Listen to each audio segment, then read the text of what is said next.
श्री शिवाय नमस्तुभ्यम। हर हर महादेव। स्वागत है आपका हमारे चैनल वास्तविक जानकारी पर। दोस्तों, आप सभी लोग जानते हो कि 8 मार्च को महाशिवरात्रि का बहुत ही प्यारा सा दिन है। काफी ज्यादा लोग के मैसेज आए, भैया जो पूजन विधि है महाशिवरात्रि को एक बार आप फिर से समझा दें, क्योंकि आपको पता होगा कि जो महाशिवरात्रि का पूजन होता है, जो भी लोग व्रत रहते हैं उनको 4 पहर में पूजन करना चाहिए। उन 4 पहर की टाइमिंग की बात करेंगे। पूजन करोगे कैसे इसकी बात करेंगे। क्या आपको करना है, क्या आपको नहीं करना है, इसकी बात भी करेंगे।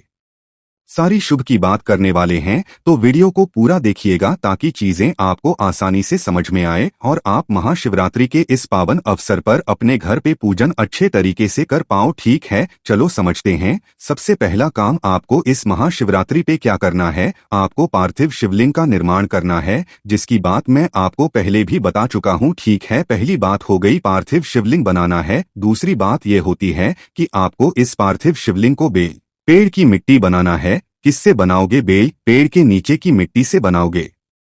तीसरा काम एक और समझ लो, उसके बाद टाइमिंग की बात करेंगे। तीसरा, इस मिट्टी में काली मिर्च को पीस करके फिर पार्थिव शिवलिंग बनाओगे।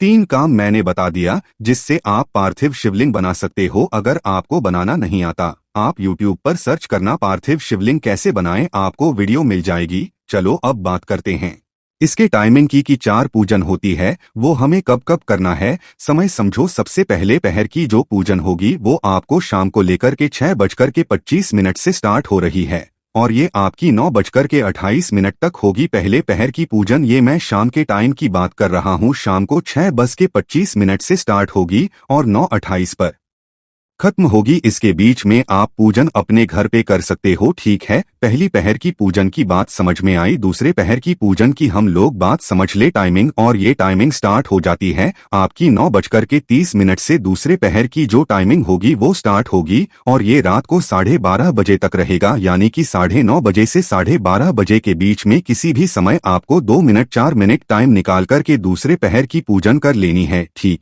है, 2 हो गए। तीसरे पहर के पूजन की बात करते हैं। टाइमिंग नोट करिएगा, यह आपकी स्टार्ट हो रही है 12:32 रात में 12:32 से होगी और ये सुबह 3:34 तक रहेगी। तीसरे पहर की पूजन यानी कि तीसरे पहर की पूजन 12:30 बजे रात से लेकर के सुबह 3:30 बजे के बीच में आप कर सकते हो। ठीक है, 3 हो गए। चौथे पहर की पूजन की हम लोग बात करने जा रहे हैं। वो टाइमिंग होगी आपकी सुबह 3:34 से चौथे पहर की पूजन स्टार्ट हो रही है और ये सुबह 6:37 तक रहेगी, यानी कि 4 पहर की पूजन की जो टाइमिंग है। अब यहाँ पर काफी लोग को डाउट होगा, क्या भैया हमें इतने देर तक पूजन करनी है? तो इसका जवाब है नहीं। देखो, जो टाइमिंग स्टार्ट हो रही है वो 6:25 से शुरू होगी, 9:28 रात तक चलेगी। तो आपको इसके बीच में चाहे आप 2 मिनट पूजन कर लो, चाहे 2 घंटे कर लो, ये आपके ऊपर डिपेंड करता है। बात आ रही है क्या समझ में मेरी ना? तो आपको इस तरीके से पूजन करनी है। 4 पहर की टाइमिंग ये है। ठीक है, अब यहाँ पे एक डाउट लोगों को और है, भैया एक बात बताओ, हर पहर पूजन करते टाइम क्या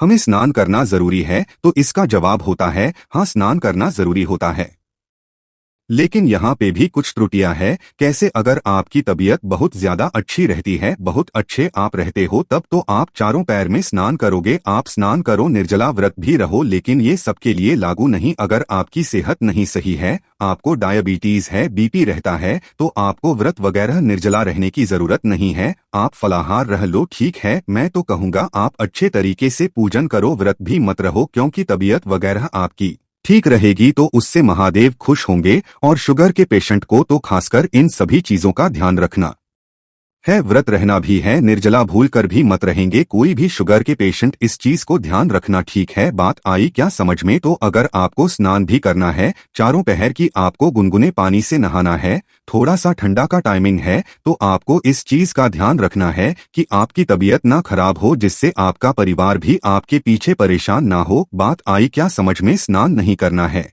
तो कपड़े तो कम से कम बदल जरूर लेना, लेकिन स्नान ना करना तो भी चल जाएगा, बट कपड़े तो चेंज कर लेना। तो इन सभी तरीके से आपको इन 4 पहर की पूजन आपको अपने घर पे ही करनी है, कहीं जाने की जरूरत नहीं है। कहोगे भैया क्या 4 में हमें अलग अलग पार्थिव शिवलिंग का निर्माण करना है? तो इसका भी जवाब है नहीं, नहीं, बिल्कुल नहीं। आपको एक ही पार्थिव शिवलिंग का निर्माण करना है और इन चारों पहर का पूजन जैसे भी करना हो आपको करना होगा। हर पहर का पूजन करते टाइम घी का दिया गोलबत्ती का भगवान शंकर के सामने जरूर प्रज्वलित करोगे, इस चीज का भी ध्यान रखोगे। पहली चीज समझ में आ गई आपको। अब यहाँ पे अब एक चीज की बात और कर लेते हैं कि भैया हम लोग व्रत तो रहेंगे लेकिन इस हम उद्यापन कब करेंगे? क्या हम 8 को कर सकते हैं शाम के टाइम पे या फिर 9 को जब चारों पहर की पूजन आपकी खत्म हो जाए, यानी कि सुबह 6:30 बजे जब पूजन आपकी खत्म हो जाए चारों पहर की, तो उस 9 मार्च को सुबह 6:30 बजे के बाद आप पारण कर सकते हो, जैसे भी आपको करना हो, जैसे भी आपकी इच्छा हो। लेकिन मैं सभी अपने भाइयों से, अपनी बहनों से प्रार्थना करता हूँ, विनती करता हूँ कि 8 तारीख को 8 मार्च को महाशिवरात्रि के इस पावन अवसर पर व्रत रहना, चाहे निर्जला रहना हो, तबीयत ठीक है निर्जला रहो, तबीयत नहीं ठीक रहती है दवा खाते हो तो फलाहार तो रहना ही रहना बहुत शुभ माना जाता है। तो यहाँ पे हम लोगों ने इन सभी चीजों की बात कर ली है। अब यहाँ पे एक बात की और बात करते हैं। उपाय भी आपको 2 बताऊंगा।